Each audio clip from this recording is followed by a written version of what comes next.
오늘은 원경 10화에서 드라마 속에 숨겨진 역사 이야기를 해보겠습니다. 지난 10화에서는 원경 왕후가 백성들의 억울함을 통쾌하게 풀어주었습니다. 또한 끈질기게 원경의 뒤통수를 쳤던 채령이 궁에서 쫓겨나게 되어 속이 다 시원해지는 전개를 볼 수 있었죠. 원경은 궐밖에 실상을 적은 서찰을 태종에게 보냈지만 도착하지 못했는데요. 명선대부가 서찰을 가로챘기 때문입니다. 중전을 역모로 몰아 패비를 만들려는 위험한 계략을 세우고 원경이 꼼짝 못하도록 회암사에 억류시킵니다. 그렇지만 당하고만 있을 원경이 아니었습니다. 군사들의 눈을 피해 회암사를 떠나 백성들이 신문고를 울릴 수 있도록 도운 것입니다. 만약을 대비해 원경이 미리 기별을 넣어둔 세자빈이 영특하게도 사냥을 떠나려던 태종에게 알리게 되었고 태종도 현장으로 가게 되었습니다. 이 상황에서 우리가 역사책에서 배운 신문고가 등장할 줄은 생각도 못했는데요. 그 유명한 신문고가 바로 태종이 만든 제도였던 것입니다. 남편이 만든 이 훌륭한 제도를 이용하여 원경이 백성들을 구한 것입니다. 그래서 태종이 이번에는 감동을 받지 않았을까 생각되네요. 백성을 위한 자신의 마음과 원경의 마음이 같다는 것을 느끼게 되었을 것 같습니다. 조선을 건국한 목적, 원경이 처음부터 자신과 같은 꿈을 꾸었다는 것을 상기하게 된 것이죠. 여기서 잠깐 신문고에 대해 말씀드리자면 원래는 중국 송나라에서 처음 시행했던 제도였다고 해요. 993년 송나라의 농민 모휘라는 사람이 돼지 한 마리를 잃어버렸다면서 신문고를 두드리자 송나라 태종이 이를 듣고 직접 돼지값을 물어주었습니다. 송태종은 이때 신하들에게 짐이 이런 사소한 일도 직접 하는 것이 웃을 일이지만 이 마음으로 천하에 임한다면 백성들이 원망하는 일은 없을 것이다. 이렇게 말했다고 합니다.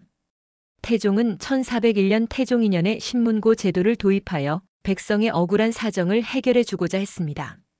원래 억울함을 호소하려는 자는 한양에서는 주장관, 지방에서는 관찰사에게 신고하여 사원부에서 이를 해결하도록 하였는데 이 기관에서 해결이 안 되는 경우에 신문고를 직접 울리게 했습니다. 그런데 절차가 보통 복잡한 것이 아니라서 소요 시간이 대략 1년은 걸렸다고 합니다. 원경 드라마에서는 중전이 직접 개입해서 그런지 백성들이 바로 신문고를 울리는 것으로 나오네요. 아무튼 백성을 위한 정치를 하려는 태종의 노력이 엿보입니다. 나중에는 백성들이 왕이 살고 있는 궁까지 가는 것은 어려운 일이었고 실효성이 떨어지다 보니 연산군 때는 폐지가 되었다가 영조 때 다시 부활하지만 순조 때 역사 속으로 사라졌다고 합니다. 아무튼 원경은 명선대부와 관리들의 부정부패, 구휼미를 받지 못한 백성들의 억울함과 자신의 연금 사실 등을 모두 고하게 되었죠. 주랭낭친 명선대부는 누군가에게 돌에 맞아 죽어가게 됩니다. 자기 꽃밭을 망쳤다고 광에 가둬서 굶어 죽인 아이의 아비가 그런 것이었죠. 명선대부는 자업자득의 처참한 말로를 맞았습니다.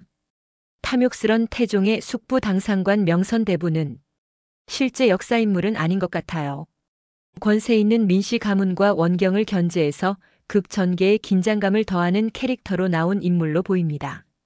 물론 역사에서도 현대 사회와 마찬가지로 그와 비슷한 사람들이 실제로 있었으리라 생각됩니다. 그리고 10화에서 최고의 사이다는 채령의 퇴출 장면이죠. 채령은 은밀하게 미소 지으며 권력에 대한 야욕을 계속 드러내었는데요. 무명짜기에서 부정행위 계략이 실패하자 원경의 정보원 판수의 존재를 알려 죽게 만든 장본인이죠.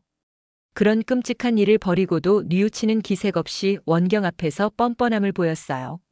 중전이 궁에 없는 틈을 타서 내시부의 인사에도 개입하게 되므로 결국 원경에게 궐을 나가라는 명을 받게 되죠. 곧장 태종에게 매달리지만 결국 버림을 받게 됩니다. 채령은 실제 역사에서 신빈신 씨 역할인데요. 비슷한 점도 있지만 실제 인물과는 차이가 많이 있었습니다. 본래 그녀가 원경 왕후를 모시는 나인이었는데 태종의 눈에 띄어 후궁이 되었다는 것은 역사와 일치합니다. 스라의 3남 7녀 무려 10명의 자녀를 낳을 정도로 가장 총애받는 후궁이었습니다. 그로 인해 상당한 권세를 누렸는데요. 당시 간택 후궁인 명빈 김씨와 의빈권 씨가 있었는데도 궁녀 출신인 신 씨가 궁중의 일을 도맡았다는 기록이 있는 걸 보면 이 사실을 증명하고 있죠. 1414년 태종 14년에 신 씨가 첫 아들 함령군을 낳고서 그녀는 신령옹주로 봉해졌습니다. 내명부의 품계가 아직 정해지지 않은 조선 초기에는 후궁들에게 옹주, 공주 이런 칭호를 주었는데요. 1422년 세종 4년 태종이 상왕으로 있을 때 그녀는 태종을 극진히 간병하여 신령공주로 높여졌고 고종 때에 이르러서는 정일품 신빈으로 추중되어 그 이후로는 신빈신씨로 불리우고 있는 것입니다. 원경왕후 사후에는 내명부를 총괄하며 내명부 상급 권한을 누리며 많은 일을 할 정도였습니다. 여러 사람들이 신씨에게 뇌물을 주어 청탁하려는 사건에 대한 기록도 있었는데요. 이에 대한 처벌도 없었던 것으로 보아서는 태종의 넘치는 총애로 이런 구설수에만 오를 정도였습니다. 1422년 세종 4년에 태종이 승하하자 신빈신씨는 머리를 깎고 비구니가 되어 태종의 명복을 빌었습니다. 의빈권 씨와 다른 후궁들도 이를 따라했다고 합니다. 또한 신씨는 태종을 위해 금으로 법화경을 옮겨 적고자 하였는데 억불정책을 쓰던 조선인지라 비판을 받았음에도 세종이 중지시키지 않았다고 합니다. 신빈신씨는 1435년 세종 17년에 사망하였는데 세종은 그녀가 서모였지만 국모에 준하는 예우를 해주었습니다.